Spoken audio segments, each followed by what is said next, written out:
Chega junto que eu vou lançar a braba. Antes se revoltam com decisão do STJD, que manteve as alterações promovidas pela CBF nas partidas pela Copa do Brasil e Brasileirão. Filho de Tite quebra o silêncio e fala pela primeira vez após demissão. Davi Luiz tem seu futuro definido pela diretoria do Rubro Negro e é lançado o terceiro manto da edição 2024-2025. Te prepara, hein? A partir de agora, ó, é tudo nosso. Já chega largando o like. Se você ainda não se inscreveu, inscreva-se. O botãozinho está aqui abaixo. E não esqueça de acionar as notificações para o YouTube no seu smartphone. Para não perder nenhum de nossos conteúdos, todos os dias tem vídeos novos com as principais informações e notícias mais quentes do Mengão. E o Flamengo, que hoje soube da decisão do Superior Tribunal de Justiça Desportiva, que julgou os pedidos de Vasco da Gama e Corinthians contra a decisão da CBF da alteração das datas dos jogos de volta da semifinal da Copa do Brasil entre Corinthians e Flamengo e Vasco e Atlético Mineiro, respectivamente, e as datas destes clubes pelo Campeonato Brasileiro na 30ª rodada. O Vasco e o Atlético, que jogarão na quarta-feira, enquanto Corinthians e Flamengo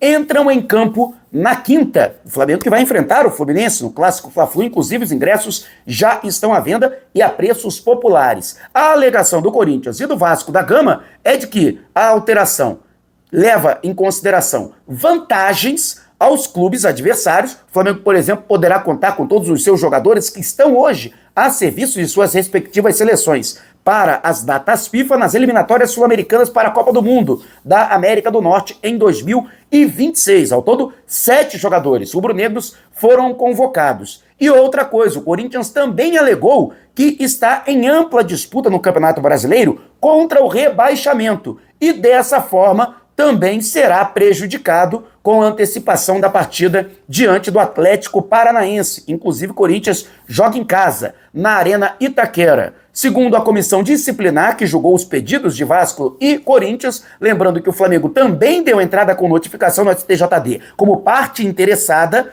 em favor da manutenção das alterações promovidas pela Confederação Brasileira de Futebol e, portanto, o STJD entendeu que a modificação não atrapalha os clubes, não prejudica os clubes e, portanto, a princípio, está mantida essa decisão. O Corinthians não aceitou, não se deu por vencido e recorreu à comissão plena, ao tribunal pleno do STJD. O problema é que já estamos na sexta-feira, ou seja, se houver uma reviravolta, ela aconteceria muito em cima da hora e atrapalha até mesmo a venda de ingressos. Então isso pode impactar direto no Corinthians, já que o Corinthians é o mandante da partida. E se houvesse uma reviravolta, não haveria tempo hábil para organizar a partida ou mesmo conseguir vender todos os ingressos. Lembrando que, portanto, os jogos estão mantidos. O Flamengo vai jogar com o Corinthians no domingo às 4 da tarde, dia 20, enquanto no sábado, dia 19, acontece a partida Vasco e Atlético Mineiro em São Januário. O Flamengo venceu a primeira partida no Rio de Janeiro por 1-0 e depende apenas de um empate para chegar à decisão da competição nacional. Mesma situação do Atlético Mineiro, que venceu de virada por 2-1 na Arena MRV, o Vasco da Gama, na partida de ida. E você, o que acha da decisão do STJD? Deixa abaixo o seu comentário. E o Flamengo, que lançou o seu uniforme, o manto número 3, que inclusive já é cercado de polêmica. O uniforme, cujo desenho acabou vazando pelas redes sociais, o portal Coluna do Fla trouxe em primeira mão o novo desenho, a nova estampa do uniforme, que passa de um preto, um degradê para um cinza. A galera ficou dividida. Tem uma galera que gostou, teve uma galera que não gostou do desenho do uniforme. Eis que o Flamengo hoje, de maneira oficial, fez o lançamento do manto 3, né, colocando como se fosse uma espécie de diamante, seriam as faces do diamante, né, o novo uniforme do Flamengo. Eu, particularmente, achei o uniforme meio estranho, mas quero sentir o uniforme, quero vestir, né? Enquanto eu não vesti, tem muito uniforme que eu vi assim, achei, não vai ficar legal. Depois que eu vesti, amigo, é aquela história, vestir o rubro-negro, não tem pra ninguém. Então eu quero ver como é que o uniforme vai ficar no meu corpo, né? Pra saber se vai cair, vai ficar legal ou se não vai. O negócio de cair é com outro clube aí, é com o arquirrival, né? Mas, e se você quiser né, conhecer o novo manto do Flamengo, já está à disposição na loja Nação Rubro-Negra, tanto na rodoviária do Tietê, em São Paulo, quanto na rodoviária do Rio de Janeiro, ambos no segundo piso. Vai lá, inclusive, e diga que foi o Mauro Santana que te indicou e você ganha a personificação com o nome nas costas. Isso mesmo, você vai ganhar a personalização com o seu nome nas costas do uniforme, o manto de número 3. Não vai perder essa, né? Ah, mas eu não moro nem no Rio, nem em São Paulo. Então não tem problema. Você pode entrar em contato através do DDD 21 9986466665. 9986466665 DDD 21, e não esquece de dizer que foi o Mauro Santana que te indicou, beleza? Dá aquela moral esperta aí pra loja Nação Rubro-Negra, tanto no Rio quanto em São Paulo. E o filho do Tite, Matheus Bach, quebrou o silêncio. Pela primeira vez, ele se pronunciou através de seus perfis oficiais nas redes sociais após a demissão do seu pai, o técnico Tite, que inclusive estará em São Paulo neste fim de semana em uma partida beneficente, aproveitando este intervalo para as datas FIFA. E a publicação teve o seguinte: com muito orgulho e gratidão, me despeço de um dos maiores clubes do Brasil e do mundo. Foi um prazer enorme fazer parte dessa história tão rica, trabalhar ao lado de profissionais extraordinários e dividir o dia a dia com um grupo de atletas que sempre mostrou garra e comprometimento. Agradeço imensamente a todo o staff que me apoiou durante essa jornada e a cada jogador que tive a honra de trabalhar.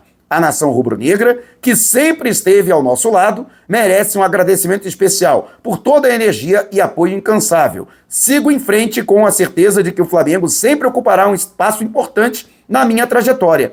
Muito obrigado. Aí, portanto, completou aí Matheus Bach, ele que é filho e auxiliar do Tite, que ao todo permaneceu no Flamengo durante 70 jogos, com 41 vitórias, 13 empates, na verdade 42 vitórias, 12 empates e 16 derrotas, com 109 gols marcados e 50 gols sofridos. Os números não são de todo ruins. O problema é o desempenho do Flamengo, principalmente nas últimas partidas sob o comando do Tite, né? E eu acho que até é interessante esse pronunciamento do Matheus Bach, né? No sentido de que também não quer fechar a porta, né? Ninguém sabe o dia de amanhã, né? Então, ele sai agradecendo pela oportunidade. Quase um ano, né, que Tite e sua equipe técnica permaneceram, portanto, no comando do rubro-negro. E você, o que achou da passagem de Tite pelo Mengão e dessa declaração do Matheus Bach? Deixe abaixo o seu comentário. E a diretoria do Flamengo tomou uma decisão importante no que diz respeito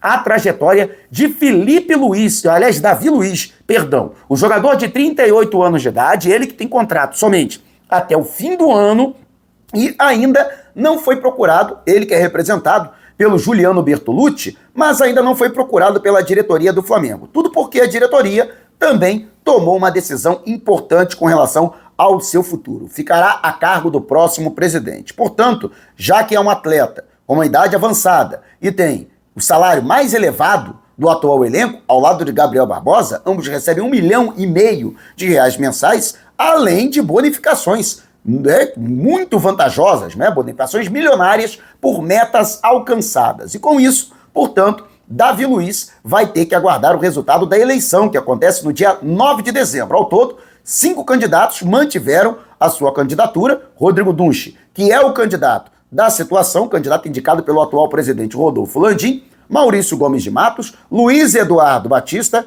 Valim Vasconcelos e o advogado Pedro Paulo. As chapas que já foram inscritas até o último dia 30 de setembro e agora os representantes das chapas aguardam a homologação por parte da comissão eleitoral formada por conselheiros do Flamengo, que vai avaliar cada chapa e vai, se for o caso, homologar ou então impugnar as respectivas chapas, né? E o Davi Luiz, portanto, que é considerado um dos líderes do elenco, é considerado um jogador importante, referência para o grupo, principalmente os atletas mais jovens que acabaram de chegar das categorias de base e, portanto, é considerado um jogador que faz parte do elenco e é uma peça importante. Para que você tenha uma ideia, ele participou de 24 jogos na temporada, 22 deles como titular, marcando 2 gols, ambos no Campeonato Brasileiro. Mas, independentemente disso, né, ele é tido como um jogador reconhecido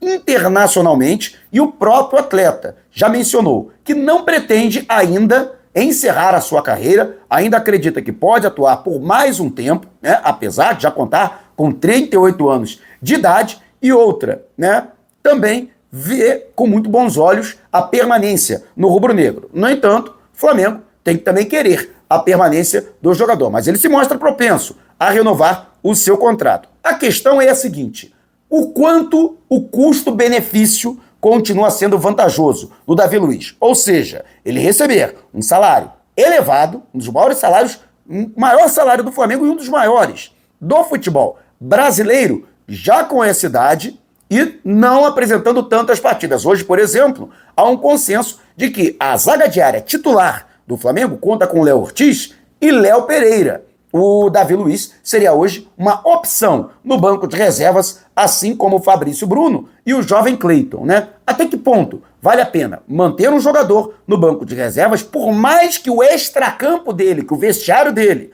também seja importante, a permanência dele no dia a dia dos trabalhos no Ninho do Urubu, principalmente pela referência positiva que ele representa para os demais jogadores, né? Mas até que ponto é interessante manter o atleta ganhando um salário desse vulto, né? Essa é a grande questão que vai ficar para o próximo presidente, seja ele quem for. A eleição acontece 9 de dezembro, no dia seguinte já podem começar as conversas para, quem sabe, a permanência do Davi Luiz. Lembrando que o Flamengo corre o risco de perder o jogador, afinal de contas, nesse pedaço, aliás, a partir desde 1º de julho, ele pode assinar um pré-contrato, Davi Luiz, com qualquer clube do Brasil ou do exterior, sem que o Flamengo precise ser compensado com um centavo sequer. Mas quero saber a sua opinião a respeito. Você renovaria o contrato com o Davi Luiz? Nos moldes atuais, deixe abaixo o seu comentário. Se você quiser saber mais sobre o canal ou propor parcerias, mande um zap para o número que está aqui na descrição do vídeo. Não saia sem antes deixar o seu like.